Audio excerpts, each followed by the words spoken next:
பள்ளிக்கரணையில் சதுப்பு நில காடு உங்களுக்கு தெரியும். ஆமாம். இந்த சென்னை மூழ்கடிக்க போகிறானுங்க இந்த திராவிட திருட்டு மாடல் ஆட்சியில். என்னென்னா கிட்டத்தட்ட உங்களுக்கு சொல்கிறேன், ராம்ஸ்டார் நிலம்னு பேர்.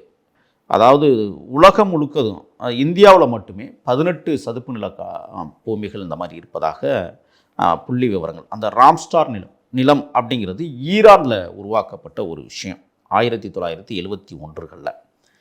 இந்த சதுப்பு நிலங்கள் என்னென்னா பவளப்பாறைகள் கிடைக்கும், பல்லுயிர்கள் பெருக்கம் அடைகிற ஒரு புண்ணிய தேசம். அது நீங்கள் பார்த்துருப்பீங்க. கிட்டத்தட்ட இது 3800 ஏக்கர் நிலப்பரப்பு கொண்டது பள்ளிக்கரணை. ஏன் இதை நான் இந்த இடத்துல பேசுகிறேன்னா, தமிழக வெற்றி கழகம் வெளியில் இன்னைக்கு இருந்தாங்கன்னா இதெல்லாம் பற்றி பேசியிருப்பாங்க.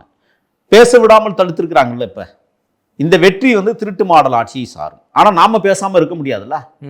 அப்போ 3800 ஏக்கரில் 2022 ஏப்ரல் மாதம் 8ஆம் தேதி இதை பாதுகாக்கணும்னு இந்த திருட்டு மாடல் ஆட்சியில் ஒரு தீர்மானத்தை கொண்டு வந்தாங்க. 14.7 ஏக்கரை 553, 495 2C, 496, 497 இது புல எண்கள், அந்த இடத்துக்கான புல எண்கள்.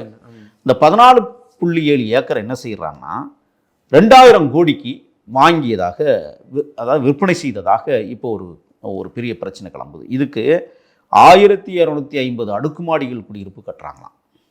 எதை அழிச்சிட்டு? சதுப்பு நில காடுகளை அழிச்சுக்கிட்டு. என்னத்தை சொல்கிறது இவங்களேனே தெரில.